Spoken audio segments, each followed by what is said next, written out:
নমস্কাৰ গাইজ, আজি হৈছে ৩৫ নম্বৰ দিন আৰু এতিয়া বৰ্তমান আমাৰ অসমত নহয় সমগ্ৰ ভাৰততে এতিয়া বাংলাদেশী খেদাৰ অভিযান চলি আছে।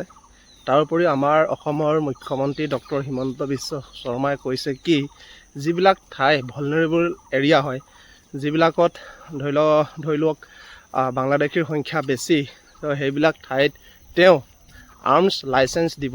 মানে যিকোনো মানুহ মানে কি যিয়ে লাইচেঞ্চ পাব আৰু তেওঁলোকে লাইচেঞ্চ আমাৰ অসম চৰকাৰে তেওঁলোকক লাইচেঞ্চ প্ৰভাইড কৰিব আৰু ইচ্ছা অনুসৰি তেওঁলোকে আৰ্মছ কিনিব পাৰিব আৰু যদি অসুবিধা হয় তেওঁলোকে সেই আৰ্মছটো ব্যৱহাৰো কৰিব পাৰিব। এতিয়া কথাটো হ'ল, আমাৰ উজনি অসম, নামনি অসম বা মধ্য অসম সকলোতে বাংলাদেশী আছে আৰু সেই বাংলাদেশীক খেদিবৰ বাবে অসমৰ মুখ্যমন্ত্ৰী ডাঙৰীয়া তাৰ উপৰিও সকলোবিলাক দল সংগঠনে বাংলাদেশীক খেদাৰ বাবে অভিযান চলাইছে আৰু ইতিমধ্যে বহুত বাংলাদেশী চিনাক্ত কৰিছে। ৪০০-৫০০ বাংলাদেশী চিনাক্ত কৰিছে। আচলতে ঠাইবিলাক যেনেকৈ বৰপেটা হওক, নগাঁও, দক্ষিণ শালমাৰা, সেই নামনি অসমৰ যিবিলাক ঠাই, গুৱাহাটীৰ কিছুমান ঠাই আছে যিবিলাকত বাংলাদেশী সংখ্যা বহুত বেছি।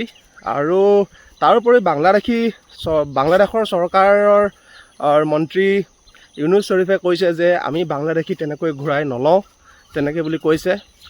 আৰু কিন্তু আমাৰ ভাৰতে বহু বাংলাদেশী ইতিমধ্যে ৰিটেনশ্যন চেণ্টাৰত ৰাখিছে। তেওঁলোকক তাত পৰীক্ষা কৰা হ'ব, তেওঁলোক বৈধ নে অবৈধ। যদি অবৈধ হয় তো ডেফিনেটলি তেওঁলোকৰ বাংলাদেশলৈ তেওঁলোকক প্ৰেৰণ কৰা হ'ব। এতিয়া কথাটো হ'ল, এইবাৰ চৰকাৰে ষ্টেপটো লৈছে। ডক্টৰ হিমন্ত বিশ্ব শৰ্মাই অলৰেডি তেখেতে সংবাদ মাধ্যমত তেখেতে কৈ দিছে যে বাংলাদেশী যাবই লাগিব, যদি অবৈধ হয় তো তেওঁলোক যাবই লাগিব। আৰু BSFৰ হাতত বহুত কেইজন বাংলাদেশী অলৰেডি গতাই দিছে। কিমানটো ফলপ্ৰসূ হ'ব আৰু কিমান ছাকচেছ হ'ব, কিমান আমাৰ অসম চৰকাৰে হওক বা ভাৰত চৰকাৰে হওক, তাৰোপৰি গুজৰাটতো তেনেকুৱা অভিযান চলি আছে। মোদী চৰকাৰে সেই অভিযান চলাইছে। চ' আজিলৈ আহিছোঁ। আপোনালোকৰ সুস্থ থাকিব, সুখী থাকিব। ধন্যবাদ।